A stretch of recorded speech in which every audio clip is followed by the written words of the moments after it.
Yes po, ma'am. Why po? Hi, Joy. Are you there na? Not yet pa po siguro. Medyo malabo po kami. Okay. Make sure to clear everything, okay? Make sure everything is settled once we get there next week, okay? Yes po, ma'am. Okay po. Message me when you get home, ha? Manang prepare the food daw, so don't eat muna on your way.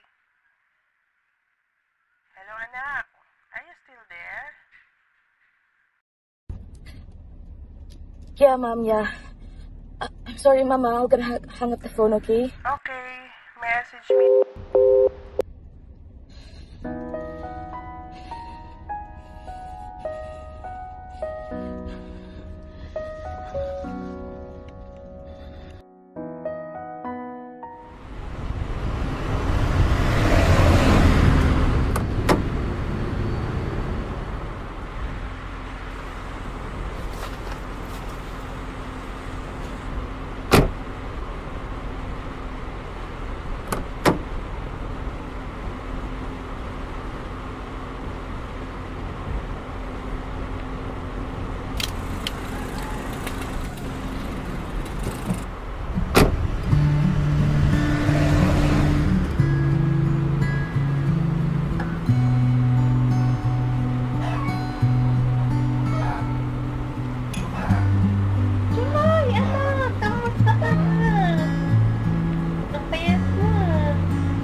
Sa loob.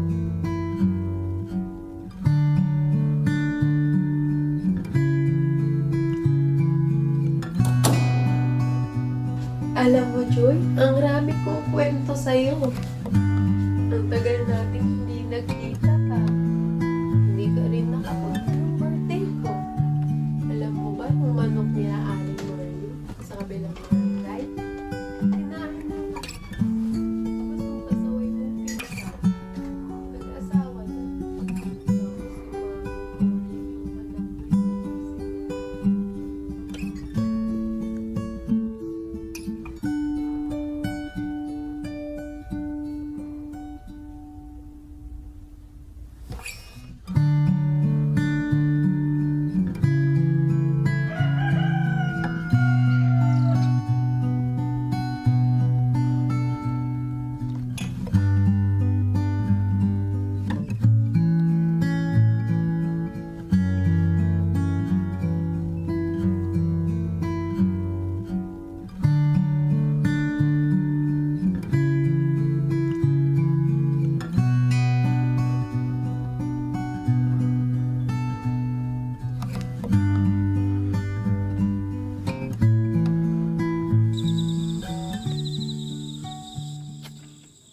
Kape ka muna, anak.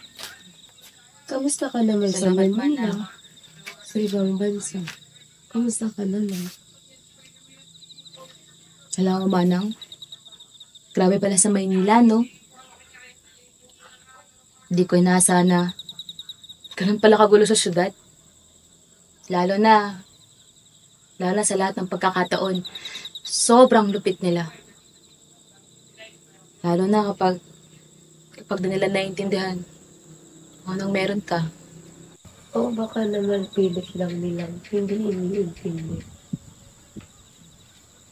Alam mo, Manang, nung umalis ako ng Pilipinas, nung graduate ako, sa talang buhay ko, doon ko lang naranasan yung pakiramdam ng tunay na malaya. Eh, ikaw, Manang, kamusta ka naman po dito? Anong plano mo kapag ay benta na po itong bahay? Hindi ko rin alam eh. Ang tagal ko na nagsisilbi dito sa inyo. Hindi na nga ako nakapagpamilya dahil sa consolation sa inyo. Ikaw talaga, Manang. Alam mo, Manang, akala ko sa pagbalik ko dito, hindi ko na siya maiisip eh. Kaso wala eh. Akala ko, less people, less him, less pain. Alam mo, never sumagi talaga sa isip ko na pagbalik ko dito, naiisip ko pa rin siya. Kaso putya eh. Wala pa nga akong isang araw dito. Minumulto na agad ako. Eh, baka naman may rason kaya kami numulto.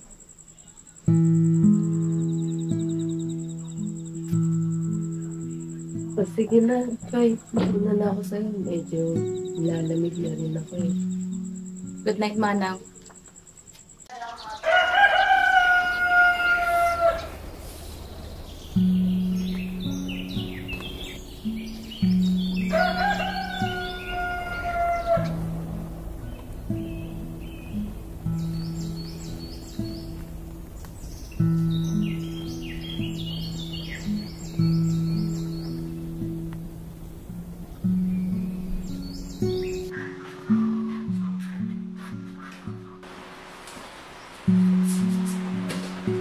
Manang? Manang, nasan ka po? Gising ka na pala. Ano pa yan, Manang? Aga-aga mo naman po maglinis. Tulungan na po kita. Sige.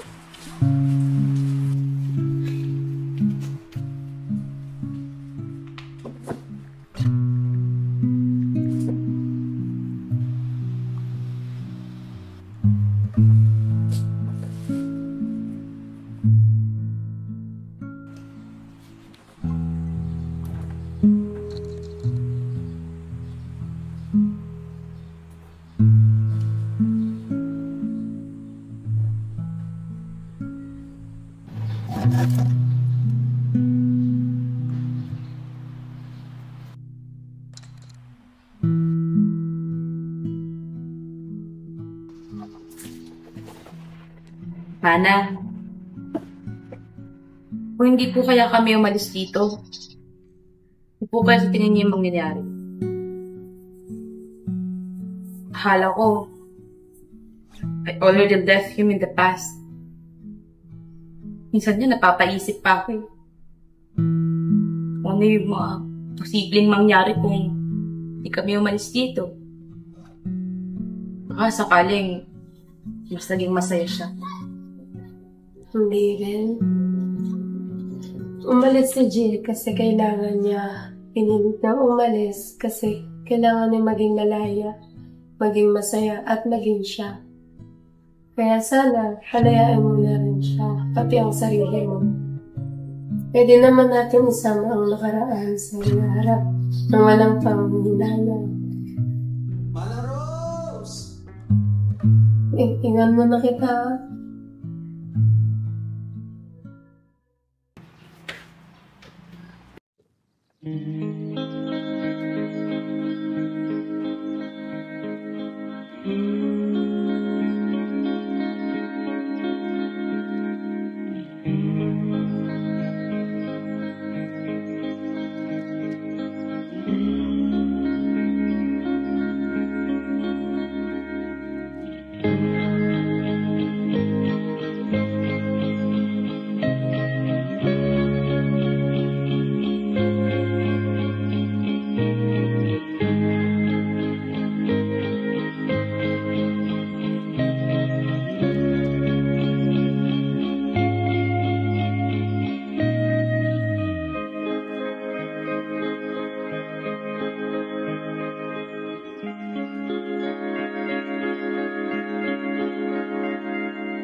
Jay?